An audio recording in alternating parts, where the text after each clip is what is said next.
ଜୀବନ ସାରା ଯାହା ସାଇତିଛ ତାକୁ ଆଉ କିଏ ଭୋଗ କରିବ।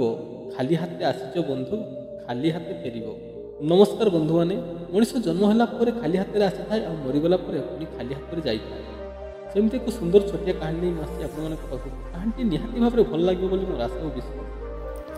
ଜଣେ ରାଜାଙ୍କର 3 ଜଣ ରାଣୀ ଥିଲେ। ରାଜା ଦ୍ୱିତୀୟ ଓ ତୃତୀୟ ରାଣୀ ଅପେକ୍ଷା ପ୍ରଥମ ରାଣୀକୁ ସେ ବେଶୀ ଭଲ ପାଉଥିଲେ।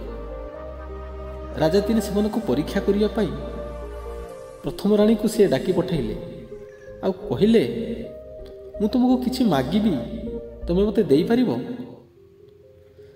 ରାଣୀ କହିଲେ, କ'ଣ? ରାଜା କହିଲେ, ମୁଁ ମରିଗଲା ପରେ ତୁମେ ମୋ ସାଥିରେ ଯାଇପାରିବ? ରାଣୀ କହିଲେ, ମହାରାଜ, ଇଏ କି ଆଶ୍ଚର୍ଯ୍ୟ ପ୍ରଶ୍ନ।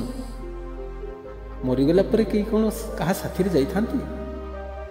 ରାଜା କହିଲେ, ହଁ କି ନାଇଁ ମୋତେ ଜବାବ ଦିଅ। ରାଣୀ କହିଲେ, ନାଇଁ ମହାରାଜ, ମୁଁ ଆପଣଙ୍କ ସହ ଯାଇପାରିବି ନାହିଁ। ରାଜା କହିଲେ, ହଉ ଠିକ୍ ଅଛି, ତୁମେ ଯାଇପାର। ଏବଂ ଦ୍ୱିତୀୟ ରାଣୀକୁ ଡାକିକି ସେଇ ପ୍ରଶ୍ନ ପଚାରିଲେ।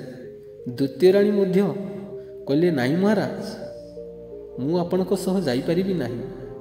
କିନ୍ତୁ ଦ୍ୱିତୀୟ ରାଣୀ କହିଲେ, ମହାରାଜ, ମୁଁ ଆପଣଙ୍କୁ କଥା ଦେଉଛି, ମୁଁ ଯାଇପାରିବିନି, କିନ୍ତୁ ଆପଣ ମରିଗଲା ପରେ ଆପଣଙ୍କ ମଶାଣି ପର୍ଯ୍ୟନ୍ତ ମୁଁ ଯାଇପାରିବି। ମହାରାଜ କହିଲେ, ହଉ ଠିକ୍ ଅଛି, ତୁମେ ଯାଇପାର। ଏବଂ ରାଜା ତୃତୀୟ ରାଣୀକୁ ଡାକି ପୁଣି ସେହି ପ୍ରଶ୍ନ ପଚାରିଲେ। ଆଉ ତୃତୀୟ ରାଣୀ କହିଲେ, ଠିକ୍ ଅଛି ମହାରାଜ, ମୁଁ ଆପଣଙ୍କ ସହ ନିଶ୍ଚୟ ଯିବି। ତ ବନ୍ଧୁମାନେ, ଏଇ ପ୍ରଥମ ରାଣୀ ଆଉ ଦ୍ୱିତୀୟ ରାଣୀ, ତୃତୀୟ ରାଣୀ ଆଉ କେହି ନୁହେଁ। ଆମ ଜୀବନରେ ପ୍ରଥମ ରାଣୀ ହେଉଛି ଧନରତ୍ନ, ସୁନା ରୂପା, ଟଙ୍କା ଗହଣା, ଘର ଦ୍ୱାର, ଯାହାକି ଆମେ ମରିଗଲା ପରେ ଆମ ସାଥିରେ ଯାଏ ନାହିଁ। ଆଉ ଦ୍ୱିତୀୟ ରାଣୀ ହେଉଛି ଆମ ଆତ୍ମୀୟ ସଜ୍ଜନ, ପରିବାର ବର୍ଗ, ବନ୍ଧୁବାନ୍ଧବ, ଯେଉଁମାନେ କି ମଶାଣି ପର୍ଯ୍ୟନ୍ତ ଯାଇଥାନ୍ତି। ଆଉ କାହାଣୀର ଶେଷ ରାଣୀ ହେଉଛନ୍ତି ଆମ ଜୀବନର ଦାନ, ଧ୍ୟାନ, ସତ୍କର୍ମ, ପରୋପକାର, ଏଇସବୁ ଯେଉଁଟାକି ଆମ ସାଥିରେ ମଲା ପରେ ଯାଇଥାଏ।